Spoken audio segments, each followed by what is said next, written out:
Salut, dans cette vidéo je vais te donner 3 ripostes que tu vas pouvoir utiliser immédiatement quand il y a quelqu'un qui est en train de t'agresser verbalement, voire même qui est à la limite de t'insulter. Il y a 2 choses à noter, c'est que parfois ça arrive sans prévenir, surtout quand tu es quelqu'un qui a du mal à se faire respecter. Moi ça m'est arrivé plusieurs fois dans ma vie d'avoir des gens que je ne connaissais pas vraiment, que c'était la première fois que je les voyais, qui pétaient littéralement un câble avec moi.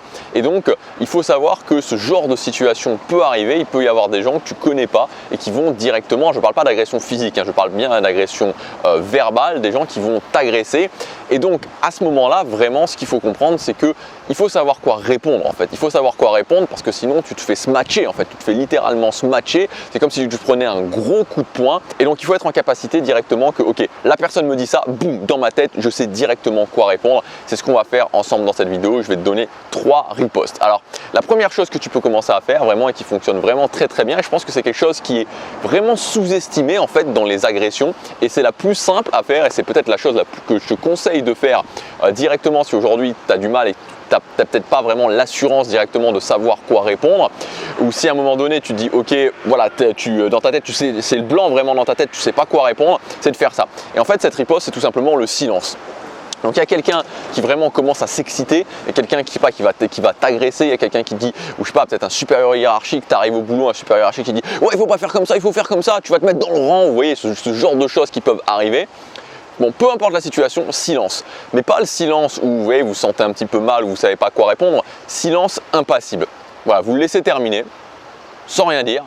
Et après, vous répondez simplement, enfin, vous pouvez juste enchaîner sur quelque chose du genre c'est bon, vous avez fini, c'est bon, t'as fini là. Et ça fonctionne. Le silence plus c'est bon, t'as fini, c'est bon, t'as dit ce que t'avais à dire, c'est bon, t'as fait ton petit cinéma, maintenant t'es content. Voilà, ça fonctionne vraiment très bien. Et vous pouvez l'utiliser vraiment facilement. La deuxième chose que vous pouvez utiliser, c'est l'argument de la frustration. Vous savez, il y a des choses qui dénotent de la frustration. Je pense par exemple, il y a des choses où quand quelqu'un fait cette chose-là, on sait que c'est quelqu'un qui ne se sent pas bien dans sa vie. On sait que c'est quelqu'un qui a une certaine frustration dans sa vie.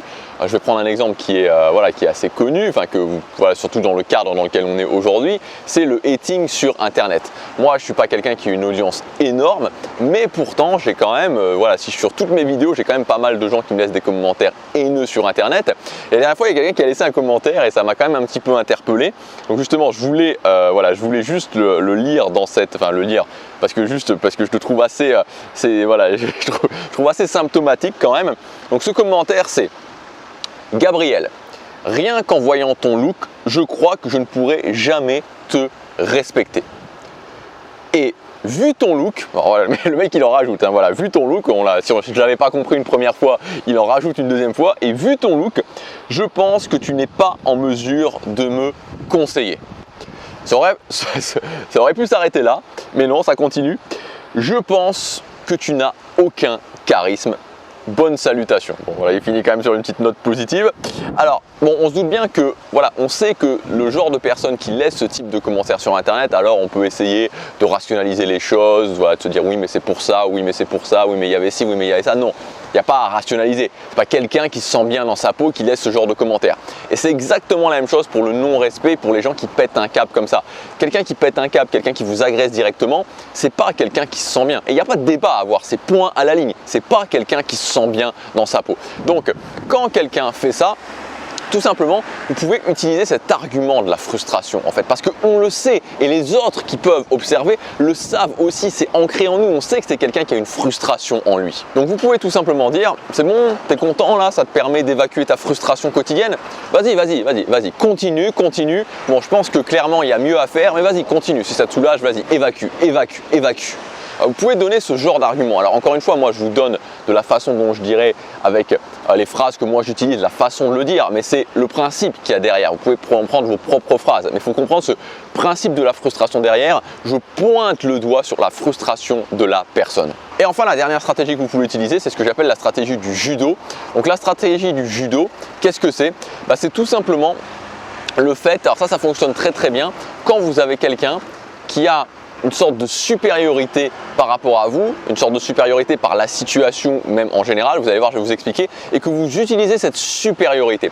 Par exemple, ça peut être votre patron, s'il y a une supériorité hiérarchique, cette personne a une autorité sur lui parce que c'est votre patron, c'est un manager, c'est un supérieur hiérarchique. Ou si par exemple vous êtes un mec et que vous êtes plutôt, plutôt quelqu'un de frêle et que vous avez quelqu'un qui est 2 fois comme vous et qui vient justement vous agresser. Donc là, c'est cette notion où il y a une supériorité qui est claire, une supériorité qui est visible. Et là, vous pouvez tout simplement dire, tu sais que je ne peux pas répondre à cause de X, alors t'en profites. Donc le X, c'est parce que tu es mon supérieur, parce que tu es beaucoup plus imposant que moi physiquement, etc., etc. Donc tu sais que je ne vais pas pouvoir répondre à cause de X, donc t'en profites. Voilà, moi je trouve ça un petit peu pervers, voire même carrément malsain. Mais bon, ouais, ok, si toi tu es ok avec ça, si toi ça te fait plaisir, vas-y. Donc là, encore une fois, l'idée, c'est de pointer justement la personne profite d'un avantage sur lequel vous ne pouvez pas faire grand chose et de montrer que c'est quelque chose d'un petit peu pervers, d'un petit peu malsain. Et encore une fois, il n'y a personne qui aime être vu comme quelqu'un de pervers, il n'y a personne qui aime vraiment qu'on montre, et en fait tout le monde le sait, on sait très bien que s'il y a un supérieur hiérarchique qui vous gueule dessus, ou un supérieur hiérarchique qui vous agresse, ou quelqu'un qui est beaucoup plus imposant que vous physiquement, ou quelqu'un qui a un avantage par rapport à vous, on sait que s'il vous agresse, on sait qu'il en profite. Et donc le truc, c'est de pointer du doigt ça et montrer à quel point c'est malsain. Donc voilà pour ces stratégies. Donc maintenant, tout ce que vous pouvez faire, c'est de vous remémorer des moments où il y a des gens qui vous ont justement manqué de respect, des moments où il y a des gens qui vous ont donné un petit peu ces phrases un petit peu assassines. C'est quoi la stratégie qui aurait la mieux fonctionné? Voilà, je vous laisse avec ça aujourd'hui dans cette vidéo. Je vous dis à demain pour la prochaine. Chaque jour compte.